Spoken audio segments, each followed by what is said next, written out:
Welcome back to another episode of Corolla Customs, and today we're going to be working on our cooling system. Now before we get started with this video, I'd definitely like to give Advanced Auto a big shout out and thanks for supplying me with all of these parts to make this video possible today. Now all CarQuest water pumps are 100% triple tested, and they cover 99% of import and domestic vehicles on the road today. When doing anything with your cooling system, it's best to just tackle the whole job all at once. So I recommend changing the coolant, the hoses, the belts, the thermostat, the radiator, the hose clamps, and possibly the fan clutch. That way you can have a worry-free ride for many miles to come. So let's get started. First we pop the hood. Then undo the 4 screws holding the airbox housing and unclip the MAF sensor.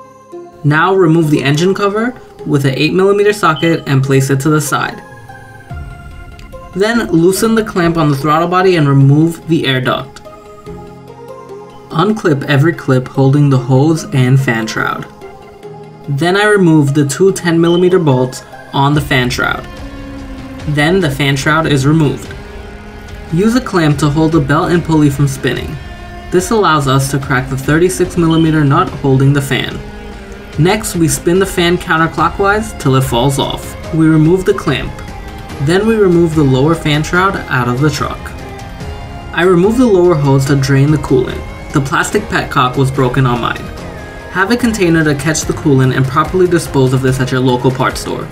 Coolant is very toxic to animals and has a sweet taste, so properly clean any spills. Now remove the 2 heater core hoses that hold onto the water pump. A lot of coolant will drain out of this hose. Now remove the upper radiator hose. We use a 15mm socket to loosen the tension on the serpentine belt. Then we remove the belt. We use the 15mm socket to remove the entire tensioner. We remove 6 10mm bolts holding on the water pump.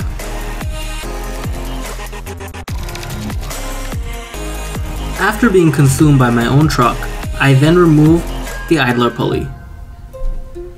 To remove the bolt from the idler pulley, use a flathead screwdriver to unclip the washer from the bolt.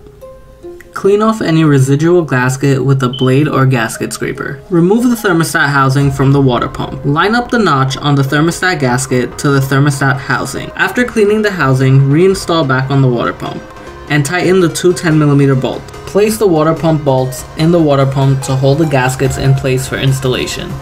Carefully line up the water pump and bolt the water pump onto the block.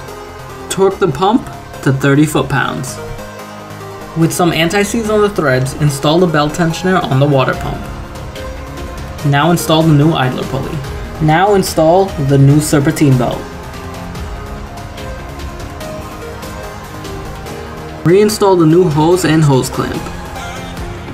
Install the lower fan shroud.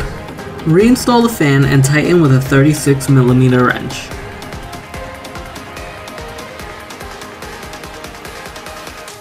Install the upper fan shroud and tighten the 2 10mm bolts as well as reinstall all the clips.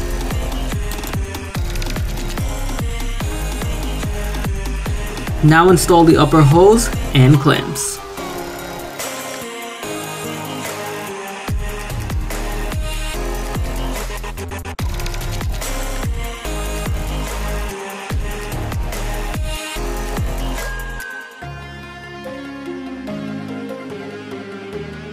Next, install the airbox housing.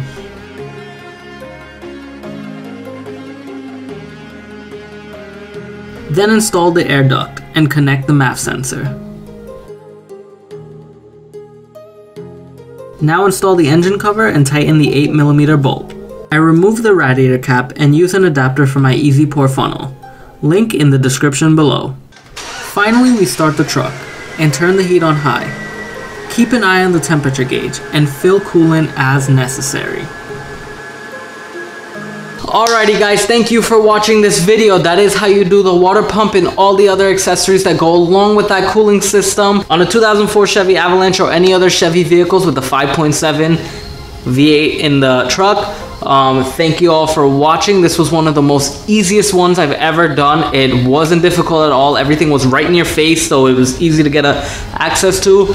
Everything came off really smooth. I'm actually gonna replace the radiator cap while I'm at it as well, because I saw that there was a little crack in the seal, so that's where my fluid is disappearing from. So I'm actually gonna put that in to create a proper seal tight system, and it should be good there. So I want to say thank you all for watching. If you're not a subscriber to this channel, please consider subscribing. Also hit the bell notification on top so you can stay up to date with all my latest videos. Thank you all for everything. Thank you for my subscribers, the ones who comment on my channel. Thank you for the ones who like my videos. Thank you to you guys, because without you guys I can't have this channel and it wouldn't go nowhere. Thank you for you guys helping me meet the 1,000 subscriber mark. Hopefully I get there soon so I can monetize this channel and I can start doing awesome DIYs for you guys, as well as get some project cars along the way so we can do other videos. And thank you to Advance Auto again for hooking me up with these parts so I can do the video and make this episode possible for my viewers. So I appreciate that, and hopefully we can do that again. Yeah, that's it. So I'll see you all next time. Peace.